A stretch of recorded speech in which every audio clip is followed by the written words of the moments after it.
In May of 2023, 7 people flew on a small plane from one indigenous village to another in the Amazon rainforest. Shortly into the flight, the plane crashed in dense jungles.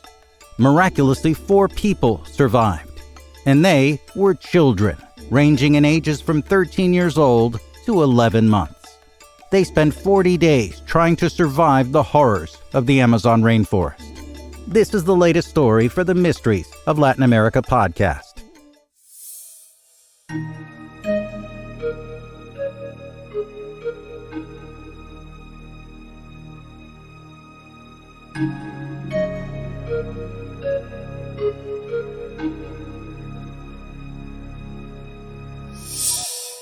Friends, welcome to the Mysteries of Latin America podcast. My name's Andrew Colón, your host, and I'd like to thank you in advance for listening, downloading, sharing, and following the podcast on Spotify, iTunes, Google Podcasts, iHeartRadio, and everywhere else you can find us.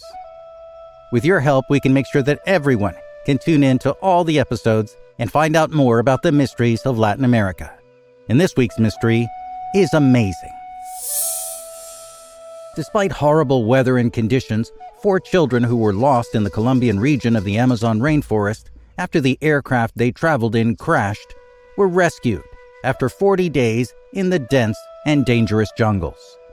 Lost and alone, the 4 children, Leslie, now 13, Soleini, 9, Tien Noriel, 4, and Kristen, now a year old, were found thin and weak but very much alive on Friday, June 9th after a rescue operation that combed through more than 2,500 kilometers or 1,600 miles of dense forests.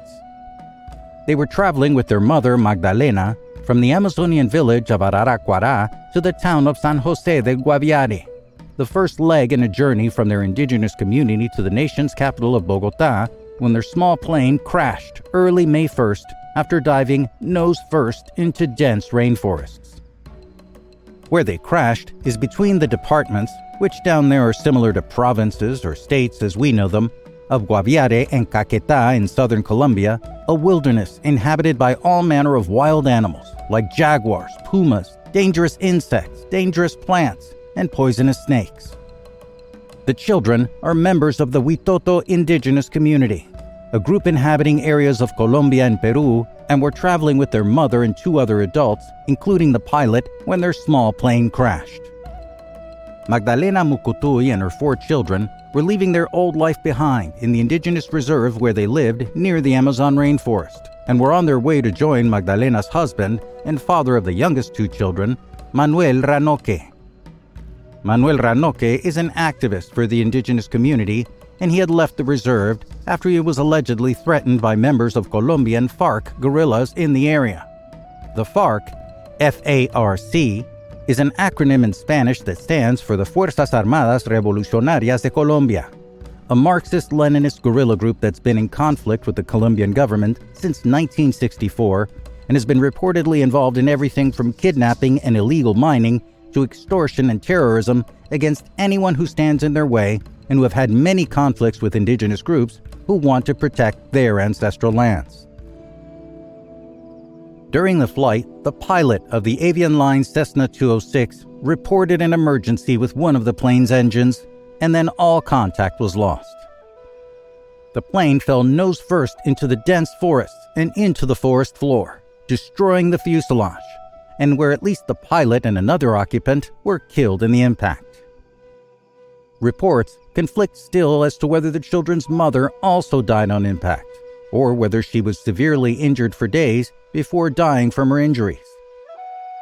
At a press conference, the children's father reported that oldest daughter Leslie told him that her mother was alive for about 4 days after the crash, and that her dying words were to leave her there and to look after themselves and survive and get to safety.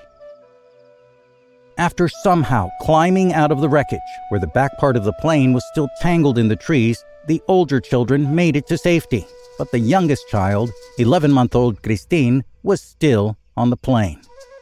According to the children's maternal grandfather, Leslie somehow spotted her sister's tiny foot in the wreckage and managed to pull her free. The children were alive. Now they had to survive and make it to safety.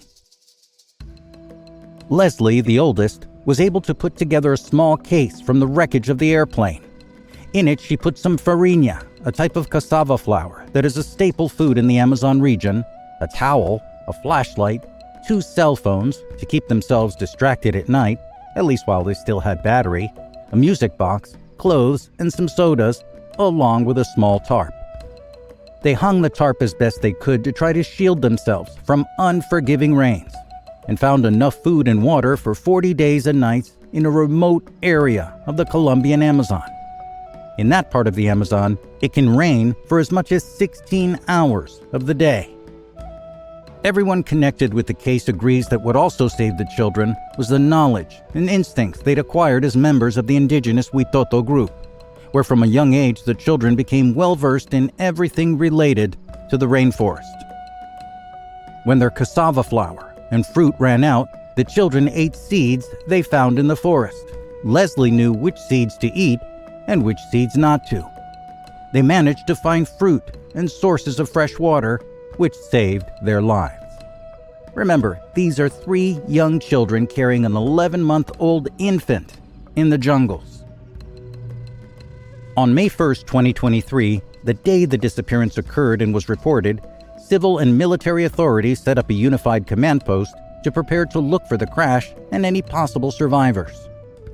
These military authorities agreed to work together with indigenous trackers who had an expert knowledge of the area. These 2 groups were not always on the best terms, but they got together to find the crash site. They named the rescue operation to find the survivors Operación Esperanza, Operation Hope. About 150 soldiers and dogs were flown into the area to team up with dozens of indigenous volunteers, and they began searching. But it wasn't until May 16th, 15 days after the crash, that civil authorities found the crash site, and in it, the bodies of 3 adults, but no children. The day before had been hopeful. At 10 a.m. May 15th, with the help of a search and rescue dog named Wilson, the team found a baby bottle that belonged to 11-month-old Christine, the first sign that someone might have survived the crash. At 2:26 p.m. that same afternoon, they found a freshly eaten passion fruit. They were getting close. But just after 4 p.m. that same day, news made it back to the office of Colombian President Gustavo Petro, but the news they got was that the children had been found, so he tweeted about the discovery. Search teams had to correct the president's team that they'd only found the plane, but not the children. That tweet was deleted, and authorities faced a firestorm of criticism for their ineptitude and mishandling of information. The children were still missing, and people were losing hope. On May 24th, though, over 3 weeks since the plane crash, searchers found new clues only 600 meters or 2,000 feet away from the crash site. They found some used diapers, a cell phone case, a towel, and a sneaker that belonged to older sister Leslie. Now, some of you might be wondering how it took so long to find these clues relatively close to the crash site. That's because the visibility in that part of the Amazon rainforest, even in the brightest time of day, was no more than about 60 feet due to the dense undergrowth. They were getting warmer. Then the operation pulled out all the stops. A group of rescuers began throwing 100 kits containing food and water from the air by helicopter, hoping it would reach the children. Planes flew over the area, firing off flares to help search crews to cover more ground at night, and rescuers used loudspeakers to broadcast a message recorded by the children's grandmother in their native language, urging them to stay put so rescuers could get to them. After 30 days, though, searchers from the indigenous community were starting to lose hope. They knew too well of the dangers of the Amazon rainforest, and they feared the worst. They had spent a month working together with the military, combing the forests, supported by trained search and rescue dogs. Everyone was exhausted, and hope was wearing thin. And then, June 9th, 2023, less than a month from the publication of this podcast, the children were found by the group of indigenous volunteers and the Colombian military. The children were ultimately discovered about 3 miles or 5 kilometers from the crash site in a small clearing in Colombia's Caquetá province. They were thin, weak, covered in insect bites, but they were alive. They had been staying in the same place for 4 days, where they had a little improvised lean-to and a towel to lay on the ground. Leslie had heard her grandmother's voice booming through speakers, telling them to stay put and wait, and they were huddled together in a small clearing.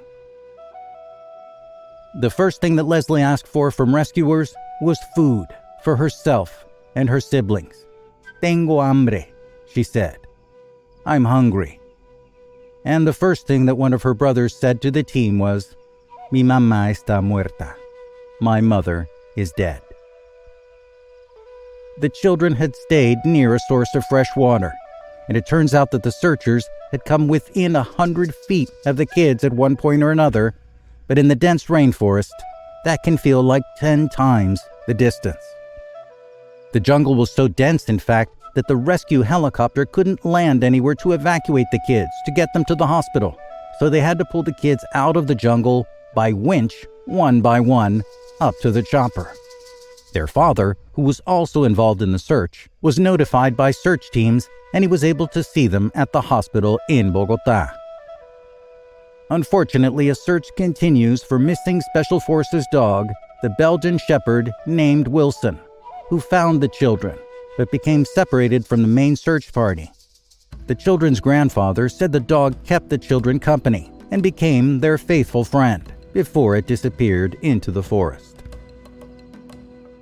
And how are the kids today? Considering the children's ordeal, they are in remarkably good condition. They're still dealing with issues from malnutrition, dehydration, and exposure, but they should all make full recoveries.